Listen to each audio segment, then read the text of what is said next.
आदाब। हमने जो सीरीज शुरू की थी जिसमें जम्मू कश्मीर के बड़े बड़े टीचर्स से आपको मिलाना था, उसको आगे बढ़ाते हुए आज हम जम्मू व कश्मीर के एक famous institute, prestigious institute, career makeup institute के सीईओ और एक मैथमेटिक्स की दुनिया के एक आला टीचर संबियाल सर के पास मौजूद हैं। सर, सबसे पहले बहुत बहुत शुक्रिया क्योंकि आपने अपने इस बिजी स्केड्यूल से हमें जो है टाइम दिया। नहीं, आपका भी धन्यवाद और आपने भी जो टाइम निकाला अपना, तो दोनों तरफ से बराबर ही है मसला। सर, हम शुरू करेंगे क्योंकि आप पीर पंजाल के रीजन जो है और चनाब इसके बीच पूरे इसको कवर करते हो क्योंकि आप डिस्ट्रिक्ट रियासी से आते हो। तो सबसे पहले आप हमें बताएं कि आज आपके जम्मू में ऑलमोस्ट 3 सेंटर्स हैं और एक वक्त की आप घर से आए और किस तरीके से आप इस पूरी जर्नी को देखते हो एक एज अ टीचर की नज़र से। बड़ा अच्छा क्वेश्चन पूछा, ये आज तक किसी ने नहीं पूछा। बचपन से पढ़ाने का बड़ा शौक था मुझे। मैंने स्टार्टिंग में बुद्धल राजौरी के अंदर पड़ता है, वहाँ मैंने कोचिंग सेंटर खोला था, संबियाल कोचिंग सेंटर के नाम से। वहाँ चलाया, फिर चसाना में चलाया, तो उससे फिर यहाँ जम्मू शिफ्ट किया 2013 के अंदर। 2013 के अंदर पढ़ाना शुरू किया तो स्टार्टिंग में बड़ी चैलेंजिंग आई। आप सोच लो कि जैसे पुराने टाइम की एजुकेशन और आज के टाइम की एजुकेशन में बड़ा फर्क था और हमारा एक्सपीरियंस बढ़ता गया, समय के साथ एजुकेशन ने भी अपने करवट बदले। तो जब यहाँ पर शिफ्ट किया तो यहाँ पर चैलेंजेस बड़े ये थे कि यहाँ आप देखोगे कि बच्चा बाहर से ज़्यादा आता है और जो जम्मू के टीचर्स हैं जो यहाँ पढ़ाने वाले हैं और यहाँ का जो बच्चा है उनका लेवल कुछ और है, और जो हमारा बच्चा आता है राजौरी, पुंछ, डोडा, भद्रवाह, कश्मीर से जो बच्चा बाहर से आता है, जो अदर डिस्ट्रिक्ट से आता है, तो वो बच्चा जो है यहाँ पिकअप नहीं कर पाता। तो जब यहाँ पर आया मैं, तो मुझे स्टार्टिंग में बड़ा पॉजिटिव रिस्पॉन्स मिला। अपना जो बच्चा था जो यहाँ आगे पीछे पढ़ने वाला था, जब वो मेरे पास आया उन्होंने कहा सर हमने इतने इंस्टीट्यूट में पढ़ा लेकिन इतना अच्छे से समझ नहीं आई, क्योंकि मैंने खुद जो है वो स्टार्ट किया था ऐसे एरियाज में जहाँ एजुकेशन बहुत काफ़ी पीछे है। आप खुद भी जानते हो उन एरियाज के बारे में। वो बच्चा जब पेरेंट्स जम्मू शिफ्ट करते हैं तो वही प्रॉब्लम बच्चा यहाँ भी फेस करता है, क्योंकि यहाँ का लेवल जो है एजुकेशन का और वहाँ का लेवल जो है वो आपस में मिक्सअप नहीं होता। इसके कारण क्या होता है कि बच्चे को बड़ी ज़्यादा प्रॉब्लम आती है। जब मैं यहाँ आया और वो बच्चा जब मेरे पास आया, आप यकीन नहीं करेंगे 2013-14 में हमारा कॉम्पिटिटिव भी था। मैंने पूरे बैच सेलेक्ट करवाए, 40 स्टूडेंट्स थे, 36 स्टूडेंट थे जेकेपी में, मतलब आर्मी में, और बड़ा सारा बच्चा सेलेक्ट करवाया। तो फिर एक पॉजिटिविटी आई, तो उसके बाद इंस्टीट्यूट चलना शुरू हो गया। और आज अगर आप गूगल पे भी सर्च करोगे, खाली संबियाल सर भी डालोगे, तो वहाँ आपको कॉन्टैक्ट नंबर मिलेगा। मतलब इतना बच्चों ने वो फैम किया, मैं खुद तो इतना मशहूर नहीं हूँ।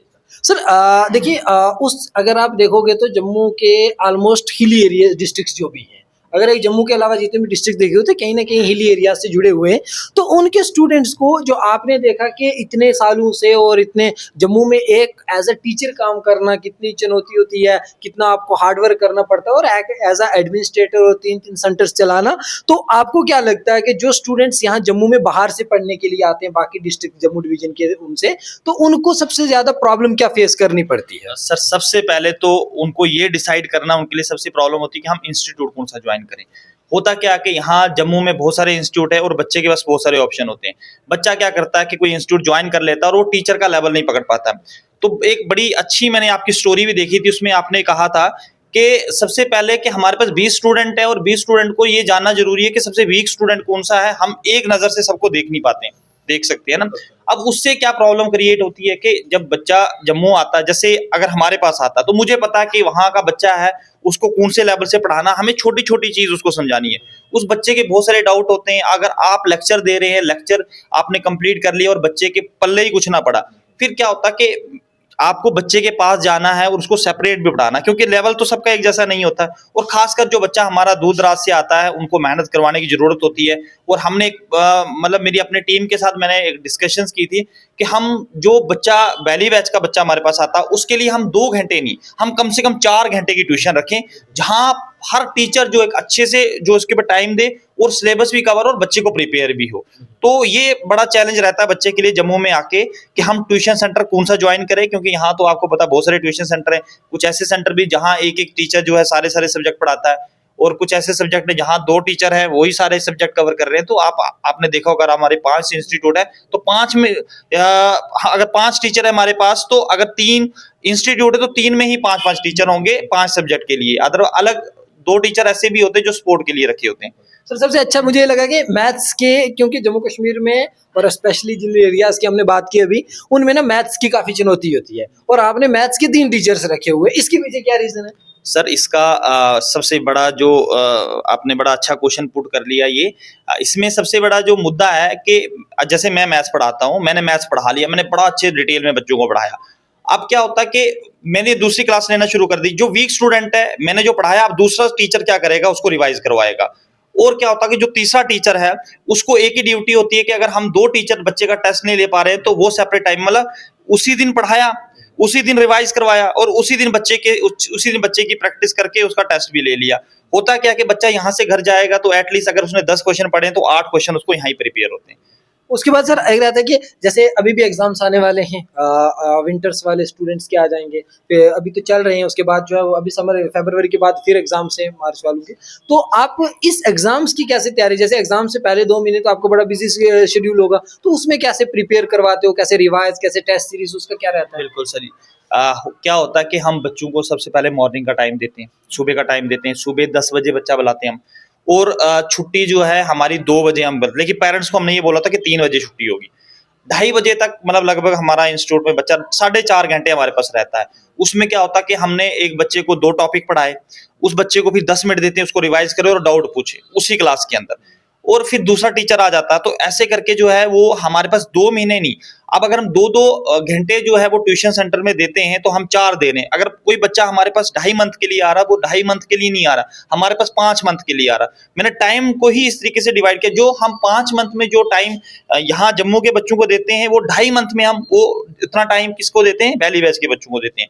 तो उससे क्या होता है कि आप देखेंगे जो हमारे पास पिछले साल बच्चा पढ़ के गया था, वो फिर कॉन्टेक्ट कर रहा कि सर हमने आपके पास ही आना। एक बच्चा भी बाहर नहीं गया, जो जम्मू आया वो हमारे पास ही आया। तो कारण क्या है कि एक बच्चे का ट्रस्ट और पेरेंट्स का ट्रस्ट भी हमने बिल्ड किया है। और सबसे बड़ी बात है कि आप पढ़ाओगे तो तभी बच्चा आएगा, अदरवाइज आप 1 साल के लिए टाइम पास करवाओगे, दूसरे साल वो बच्चा आपके पास नहीं आएगा। सर दूसरी चीज के जो लाइक मैं जहाँ भी अभी जिन टीचर से मिल रहा हूँ, उनसे 2-3 क्वेश्चंस जो है वो मैं कॉमन करता हूँ। सबसे पहला कि आप एज ए टीचर का क्या रोल होता है इसमें?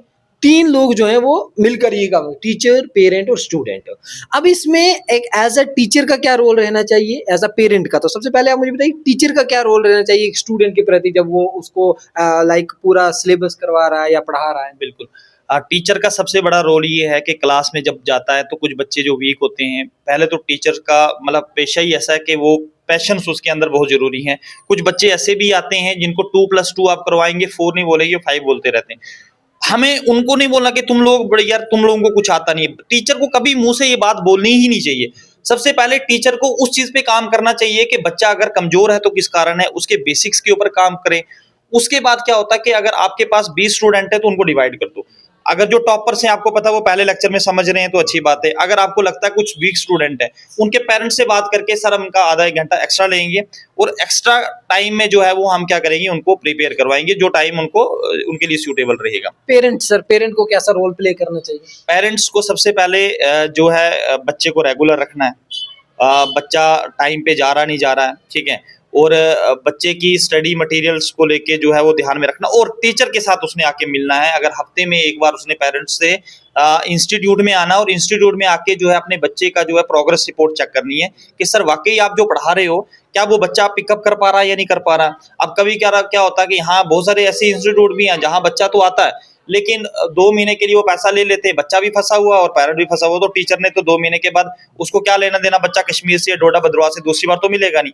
तो ये कंसेप्ट भी यहाँ जम्मू में चलते हैं। तो पेरेंट्स को चाहिए कि वो टीचर से आके मिले और बच्चे की प्रोग्रेस और कॉपी चेक करते रहें कि टीचर क्या पढ़ा रहा है। सर लास्ट क्वेश्चन मेरा रहेगा आपसे कि ऑनलाइन या ऑफलाइन एजुकेशन दोनों को आप किस नजर से देखते हो? सर देखिए, अगर दोनों को आप अपनी जगह देखें तो दोनों अपनी जगह बेस्ट हैं, लेकिन अकॉर्डिंग टू मी और जो मैक्सिमम आपको पता है जो बच्चा ऑनलाइन लेता है वो डेफिनेटली ऑफलाइन भी पढ़ता है। तो ऑफलाइन को प्रेफरेंस इसीलिए दिया जाता है क्योंकि यहाँ फिजिकली आप टीचर के साथ इंटरेक्ट होते हैं और आप टीचर के साथ अपने डाउट शेयर करते हैं। ऑनलाइन में क्या होता है कि ऑनलाइन में आपने जब आप पढ़ रहे हैं तो आप मल्टीपल टाइम आपकी डिस्ट्रक्शंस होती है। आप कभी कहीं जा रहे हो, आप फोन में देख रहे हो, है ना, तो फोन में देखने के बाद मन करता 15 मिनट के बाद देखूंगा। तो वो जो ऑनलाइन वाला अगर बच्चा पढ़ता तो उसमें बड़ी, क्योंकि आपने देखा होगा हर साल हमारे पास पूरा बच्चा अक्टूबर में आके बोलता सर मैंने ऑनलाइन कोर्स लिया था 5,000 का, लेकिन मैं अभी फेल होने की कगार पे। उसके पीछे कारण ही है कि ऑनलाइन में टीचर बहुत अच्छा पढ़ा रहे हैं नो डाउट कि दुनिया के सबसे बेस्ट टीचर ऑनलाइन प्लेटफॉर्म पे हैं, बट कारण क्या है कि बच्चा जो है वो डिस्ट्रक्शंस के कारण जो है फोकस कर नहीं पाता, उसका सिलेबस कवर नहीं होता। यहाँ तो हमारे टेस्ट होते हैं, यहाँ बच्चा अगर नहीं प्रोग्रेस देता, हम घर में कॉल करते हैं, तो बच्चे को कहीं ना कहीं से हमने कवर करके रखा ना, उसको पता है कि मैंने टीचर को जवाब देना, अगर टीचर को जवाब नहीं दे पा रहा हूँ तो मुझे पेरेंट्स को जवाब देना है, तो बच्चा कहीं ना कहीं कवर करके रखा हुआ। तो ऑनलाइन में ऐसा कुछ नहीं है। बहुत बहुत शुक्रिया सर अपना वक्त देने के लिए।